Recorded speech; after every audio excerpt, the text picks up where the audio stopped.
Hello बच्चों, आज के इस वीडियो में हम जानेंगे कक्षा 8 गणित से अभ्यास 16B के सभी प्रश्नों के हल। तो चलिए शुरू करते हैं बच्चों। पहला प्रश्न यहाँ दिया गया है, दो सिक्के एक साथ 40 बार उछाले गए। यदि HH, HT, TH क्रमशः 9, 8 और 12 बार आए हों तो ज्ञात कीजिए कि TT कितनी बार आया होगा। बच्चों यहाँ प्रश्न में दिया गया है कि दो सिक्कों को एक साथ 40 बार उछाला गया है और उछाल में HS, TT और TH क्रमशः 9 बार, HH 9 बार आया है, HT जो है वो 8 बार आया है और TH जो है वो 12 बार आया है। तो ये TT कितनी बार आया है ये हमें पता करना है। तो दो सिक्कों की उछाल में यही 4 संभावनाएं होती हैं, या तो दोनों सिक्कों पर हेड आ जाए, या पहले पर हेड दूसरे पर टेल, या फिर पहले पर टेल दूसरे पर हेड, या फिर दोनों में टेल। तो यही 4 घटनाएं संभव होती हैं दो सिक्कों के उछालों में, जिनमें से 3 घटनाओं की संभावनाएं यहाँ पर दिखा दी गई हैं कि 3 घटनाएं इतनी बार आती हैं। चौथी घटना कितनी बार आती है, तो कुल जो है कितनी घटनाएं हैं, कुल उछालों की संख्या कितनी है, 40 है। इसलिए TT आने की संख्या टेल कितनी बार आएगा, 40 में से इन घटनाओं की संख्या को आप घटा देंगे, यानी 9, 8 और 12 इनका योगफल 40 में से आप घटा देंगे। तो ये कितना आ जाएगा, 12 और 8 20, 20 9 29। तो यानी कि आपको 40 में से 29 को घटाना है। तो उत्तर क्या आ जाएगा, 11। यानी 11 बार TT आया है, यानी 11 बार ऐसी घटनाएं हुई हैं जिनमें दोनों सिक्कों पर टेल आया है। तो इस तरीके से ये पहला प्रश्न हुआ। आइए देखते हैं दूसरा प्रश्न।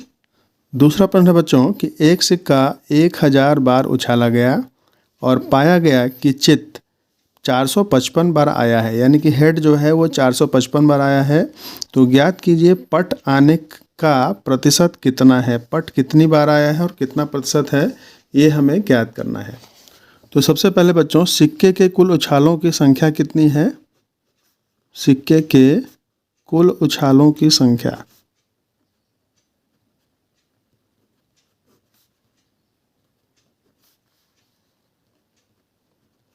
ये है 1000 और चित्त आने की संख्या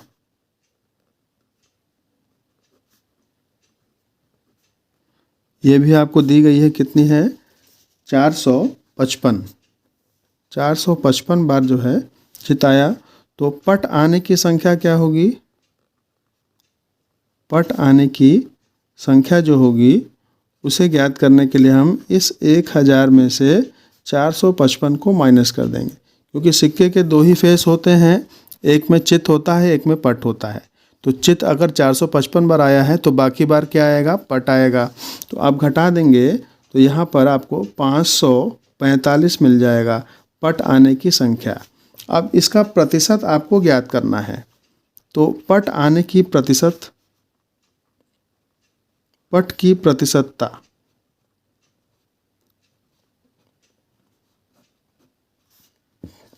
तो पट की प्रतिशतता ज्ञात करने के लिए पट की संख्या जो है वो अंश में लिखेंगे और टोटल उछालों की संख्या हर में लिखेंगे और पूरे को आप गुणा करेंगे 100 से। तो यहाँ ये 00 इससे कट जाएगा और 545 में 10 से भाग देंगे तो 54.5% जो है ये हो जाएगा पट आने की प्रतिशतता।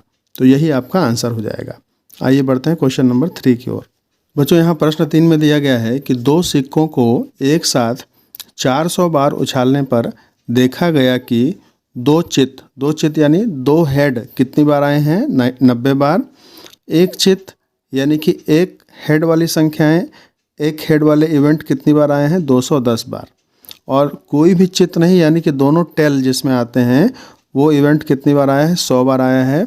तो इनमें से प्रत्येक घटना के घटित होने का प्रतिशत ज्ञात कीजिए। तो प्रत्येक घटनाएं जो हैं कितने प्रतिशत बार आई हैं या उनकी प्रतिशतता क्या है, यही आपको ज्ञात करना है। तो बच्चों यहाँ आपके प्रश्न में दिया गया है कि दो सिक्कों के कुल उछालों की संख्या कितनी है, 400। इसमें से 2 चित्त यानी डबल हेड वाले कितने इवेंट हैं, कितनी घटनाएं हैं, 90। 90 बार जो है डबल हेड आया है। और सिंगल हेड वाला, एक हेड वाले दो घटनाएं होती हैं HT और TH, ये दोनों मिला करके 210 बार आए हैं। और एक भी चित्त नहीं, कोई भी चित्त नहीं, यानी कि दोनों पट होंगे, दोनों टेल होंगे, तो ऐसी घटनाएं 100 बार हैं। अब इनके घटना के घटित होने का प्रतिशत आपको ज्ञात करना है। तो HH की प्रतिशतता क्या होगी? HH की प्रतिशतता ज्ञात करने के लिए HH कितनी बार आया है? 90 बार। और टोटल प्रेक्षण कितनी बार लिए गए हैं, कितने बार शंखों को उछाला गया है, सिक्कों को? 400 बार। और 100 से आप गुणा कर देंगे तो ये इससे कट जाएगा, 00 से 00, और 90 को आप 4 से भाग देंगे तो 22.5, 22.5% जो है इसका आ जाएगा। इसी प्रकार से एक चित्त की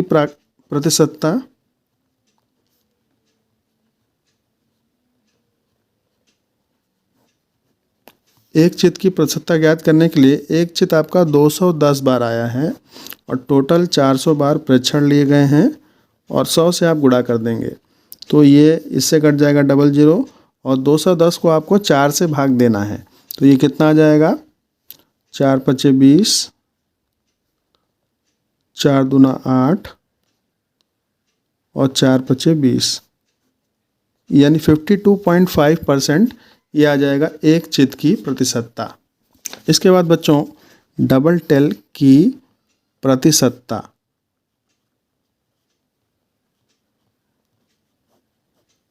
डबल टेल की प्रतिशतता क्या हो जाएगी? डबल टेल आया है 100 बार और टोटल प्रेक्षण है 400 बार, गुणे आप किससे करेंगे? 100 से करेंगे। 00 कट जाएगा 00 से, और 100/4 का मतलब होता है 25%।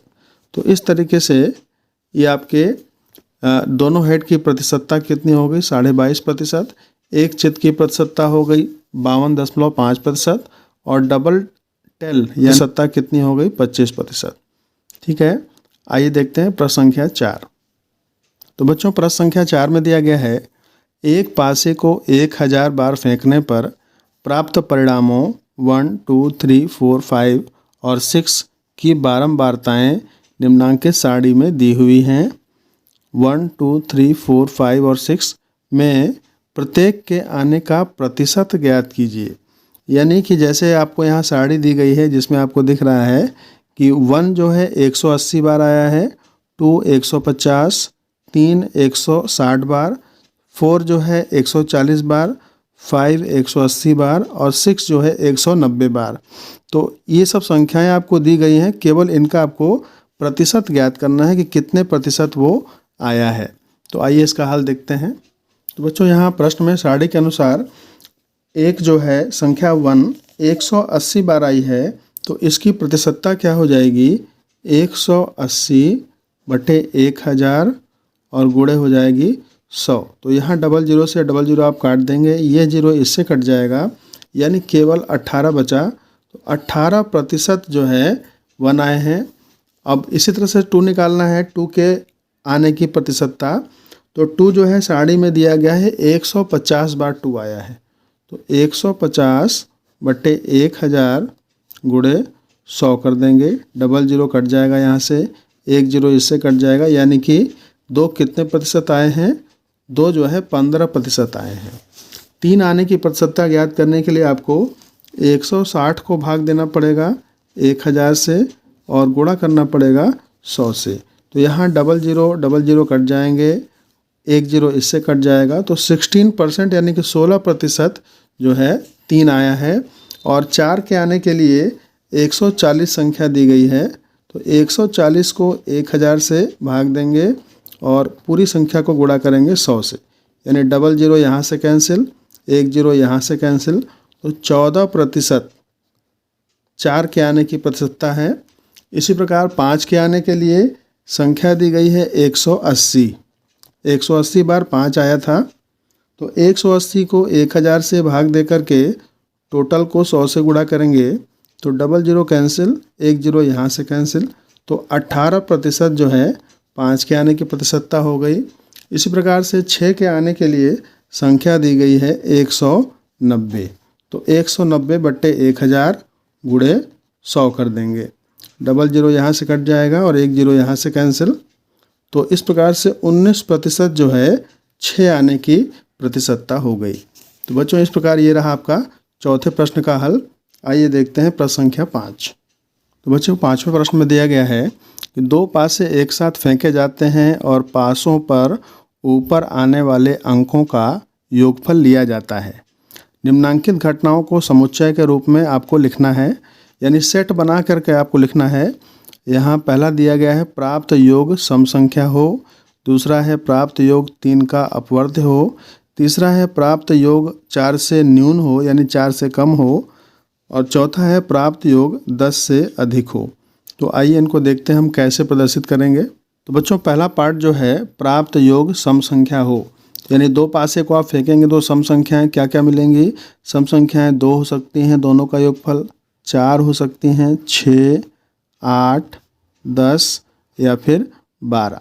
तो 2 कब कब आएगा इसका एक सेट हम बनाते हैं। तो 2 आने के लिए दोनों पर 1 आना होगा, इसके अलावा और कोई ऑप्शन नहीं है। 4 कब आएंगे, पहले पर 1 दूसरे पर 3, पहले पर 2 दूसरे पर 2, इसके बाद पहले पर 3 और दूसरे पर 1। तो इस तरीके से 4 आने के लिए ये 3 घटनाएं हो गई। फिर 6 आने के लिए 6 कब कब आएंगे बच्चों, देखिए पहले पर 1 दूसरे पर 5, फिर 2 4 3 3 4 2 और 5 1। तो इस तरीके से इन घटनाओं में 6 आ जाएंगे। अब हमारे पास 8 है, यानी कि हमें 8 लाना है। तो 8 लाने के लिए क्या करना पड़ेगा, 2 6 3 5 4 4 5 3 और 6 2। ये घटनाएं होंगी जिनमें 8 आएंगे। इसी प्रकार 10 लाने के लिए 10 की स्टार्टिंग आपकी कहाँ से होगी, 5 और 5, 5 5 में 10 आ सकता है, 6 4 में 10 आ सकता है, 4 6 में 10 आ सकता है। तो इस तरीके से 10 आने के लिए 3 घटनाएं हुई, 5 5 6 4 और 4 6। अब 12 लाने के लिए बच्चों केवल एक ही घटना होगी, जब दोनों पासों पर 6 और 6 आ जाए तभी 12 बनेंगे। तो इस तरीके से जो सेट बना, जो समष्टि बनी, वो क्या हो गई, ये हो गई जो आपके सामने है, जिनमें प्राप्त योग जो है सम संख्याएं हैं। आइए सेकंड पार्ट देखें। तो अगला जो बच्चों दिया गया है वह है प्राप्त योग 3 का अपवर्त्य हो। तो 3 की अपवर्त्य कौन कौन सी संख्या है, 3 6 9 और 12।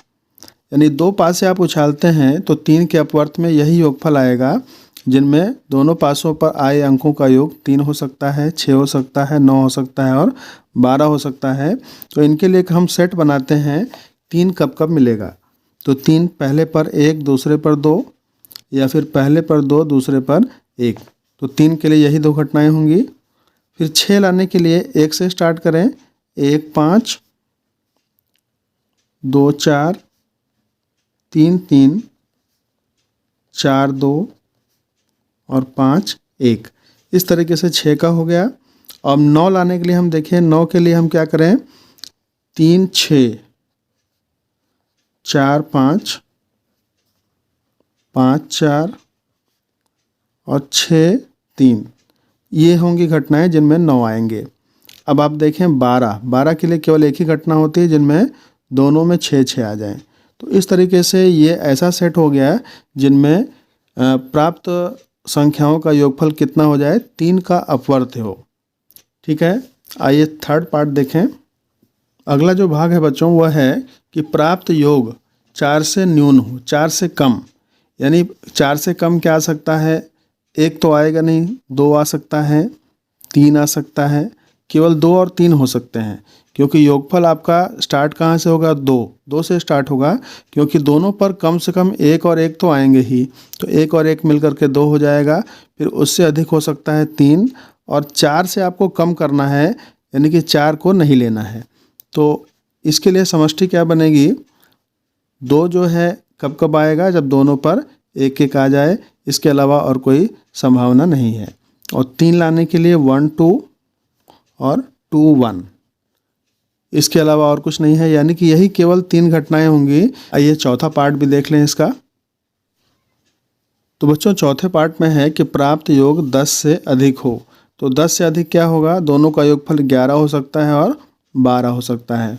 तो इसके लिए जो सेट बनेगा वो क्या हो जाएगा, 11 कब आएगा, जब 5 और 6 मिल जाए या फिर 6 और 5 मिल जाए।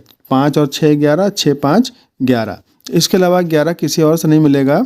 अब हम 12 पर देख लें तो 12 के लिए केवल एक ही घटना बताई गई है, 6 और 6, यानी कि ये 3 घटनाएं होंगी जिनमें दोनों पासों पर आई संख्याओं का योगफल 10 से अधिक होगा। आइए बच्चों बढ़ते हैं प्रश्न संख्या 6 की ओर। बच्चों यहाँ छठा प्रश्न है कि 3 सिक्के एक साथ उछाले जाते हैं तो निम्नांकित घटनाओं को समुच्चय के रूप में लिखिए। तो पहला है ऐसी घटना जिनमें कोई चित्त प्रकट नहीं होता, यानी कि सभी जो है टेल होंगे। और दूसरा है केवल एक चित्त आता है। तीसरा है कम से कम 2 चित्त प्रकट होते हैं। और चौथा है तीनों चित्त आते हैं। तो बच्चों यहाँ प्रश्न में दिया गया है कि 3 सिक्के हैं जिनको उछाला गया है, तो उनकी उछाल में कुछ घटनाएं दी गई हैं और उनको समुच्चय के रूप में आपको लिखना है। तो यहाँ आपको बताते चलें कि 3 सिक्कों की उछाल में प्रतिदर्श समष्टि क्या हो जाएगी, यानी कुल संभव घटनाएं क्या क्या हो सकती हैं। तो 3 सिक्कों की उछाल में या तो तीनों पर हेड आएंगे तो एच एच एच एक घटना हो गई, या 2 पर हेड और 1 पर टेल।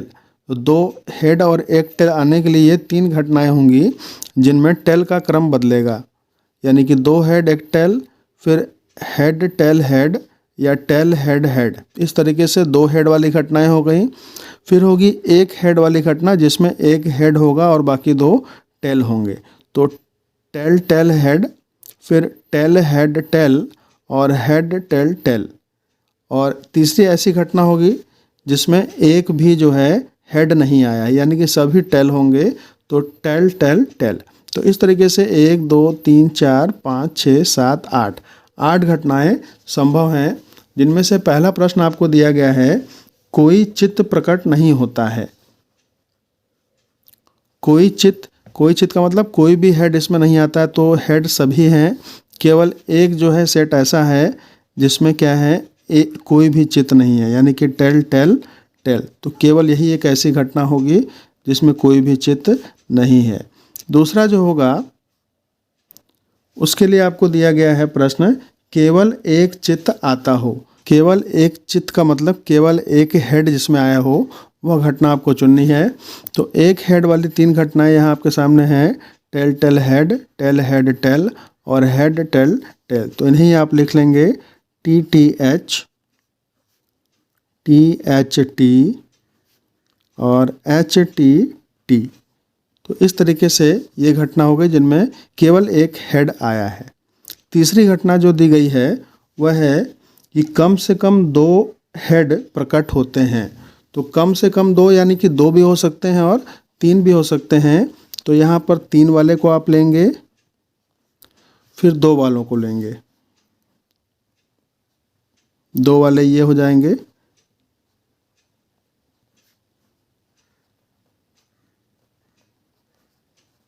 इस तरीके से कम 2 चित्त वाले 4 घटनाएं संभव होंगी, H H H, H H T H और टी एच एच। इसके बाद चौथा दिया गया है, चौथी घटना आपको जो ज्ञात करनी है वह यह है कि तीनों चित्त आते हैं। तो तीनों चित्त का मतलब तीनों हेड आएंगे, तो ये आपका घटना क्या हो जाएगा, head head head, H H H. तो इस तरीके से जो है ये आपका प्रश्न संख्या 6 कंप्लीट हो गया। बच्चों प्रश्न संख्या 7 दी गई है कि 2 पासों को एक साथ फेंकने पर दोनों पर सम अंकों के ऊपर आने की घटना का समुच्चय ज्ञात कीजिए। तो आइए इसे देखते हैं। तो बच्चों 2 पासे फेंके गए हैं, तो पासों पर सम अंक कौन कौन से होते हैं आप जानते हैं। पासों पर जो सम अंक होते हैं वो 2 होते हैं, 4 होते हैं और 6 हो सकते हैं।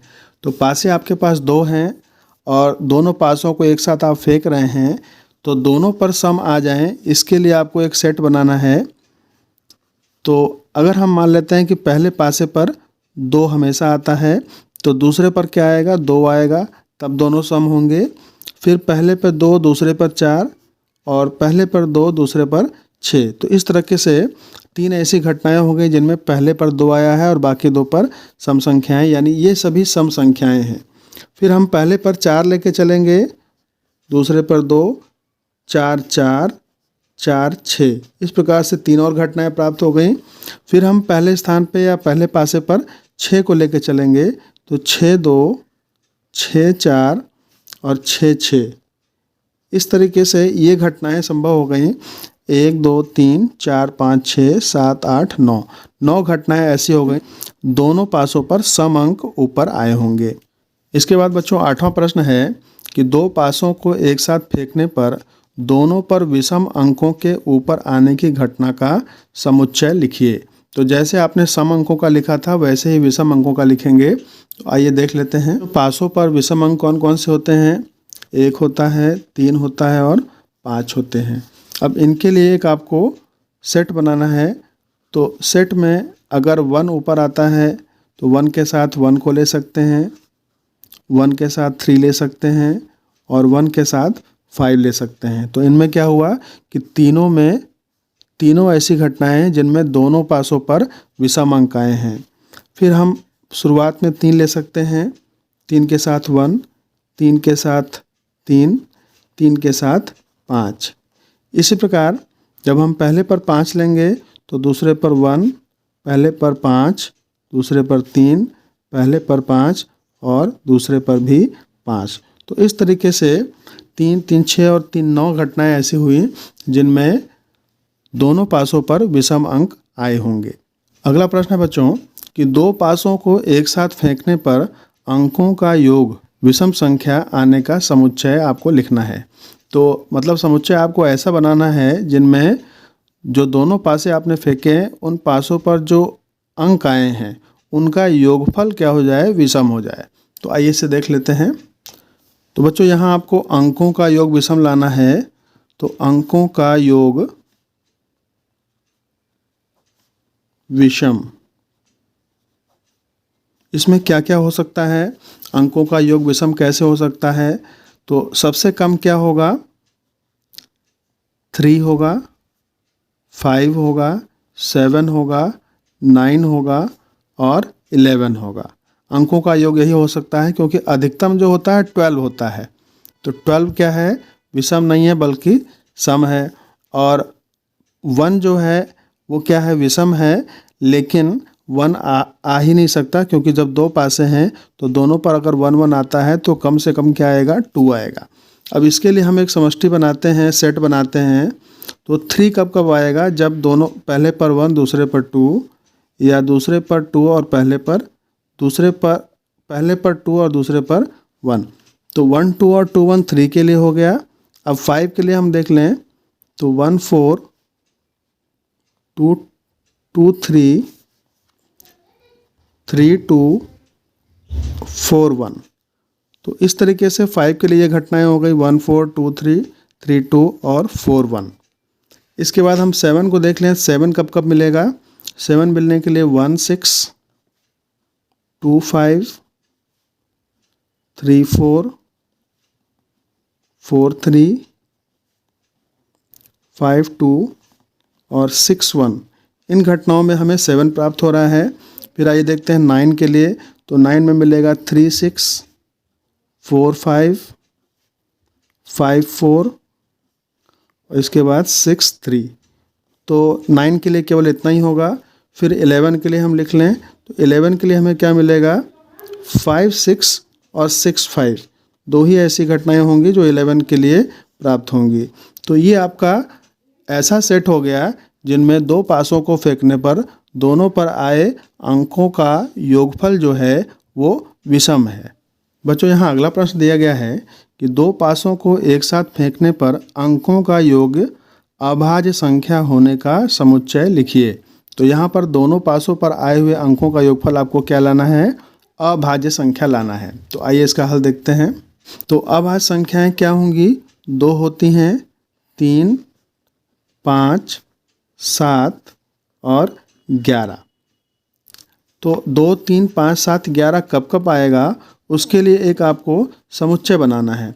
तो 2 के लिए एक ही घटना होगी 1 1, फिर 3 के लिए 1 2 और 2 1 होती है, और 5 के लिए बच्चों 1 4 2 3 3 2 और 4 1। तो इस तरह से 4 घटनाएं होंगी जो 5 के लिए होंगी। 5 आने के लिए अंकों का योगफल। अब 7 के लिए क्या होगा, आप शुरुआत करेंगे 1 से, तो 1 6 2 5 3 4 4 3 और उसके बाद 5 2 और 6 1। तो ये घटनाएं होंगी जिनमें 7 आएगा। इसके बाद 11 कब आएगा, तो 11 के लिए 2 ही घटनाएं मिलती हैं, 5 6 और 6 5। तो इस तरीके से यह एक समष्टि यानी कि सेट बन गया जिसमें दोनों पासों पर आए अंकों का योगफल क्या है, अभाज्य संख्या है, यानी अंकों का योग 2 3 5 7 और 11 आता है। तो इस तरीके से ये सेट आपका प्राप्त हो गया। आइए देखते हैं प्रश्न संख्या 11। बच्चों प्रश्न संख्या 11 है कि एक लॉटरी में 100 इनाम है जबकि उसके 1 लाख टिकट बिके हैं। इस लॉटरी का एक टिकट खरीदने वाले व्यक्ति की इनाम जीतने की संभावना कितनी है। तो आइए इसका हल देखते हैं। तो बच्चों यहाँ आपको इस प्रश्न में दिया गया है कि कुल कितने टिकट बिके थे, 1 लाख टिकट बिके हैं। तो ये प्रतिदर्श समष्टि हो जाएगी, यानी कि NS = 1 लाख, 1 लाख हो जाएगा। और लॉटरी में कुल इनाम कितने हैं, 100 इनाम है, यानी 100 व्यक्ति ही जीत सकते हैं।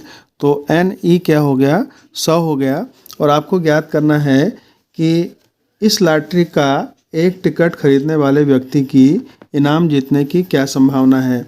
तो कोई व्यक्ति अगर इस लॉटरी का एक टिकट खरीदता है, इनाम जीतने की क्या संभावना है, तो प्रोबेबिलिटी ऑफ इवेंट क्या हो जाएगा, number of event upon number of sample space. ये एक फार्मूला आपका होता है। तो इस सूत्र के आधार पर यहाँ पर आप 100 लेंगे और NS की वैल्यू क्या है, 1 लाख। अब इसे क्या करेंगे बच्चों, हल करेंगे तो 00 00 कैंसिल हो जाएगा। तो इसका आंसर आपको मिल जाएगा 1/1000, यानी कि उसकी संभावना 1000 में से 1 लॉटरी जीतने की है। तो इस प्रकार से बच्चों अभ्यास 16B के संपूर्ण हल को आपने देखा। तो बच्चों इन प्रश्नों से आप अवश्य ही लाभान्वित होंगे, प्रश्नों के हल देख करके और बार बार अभ्यास करके। तो बच्चों उम्मीद है कि आपको यह वीडियो पसंद आया होगा। इन वीडियो को अन्य विद्यार्थियों को भी शेयर करें जिन्हें ज़रूरत हो। धन्यवाद।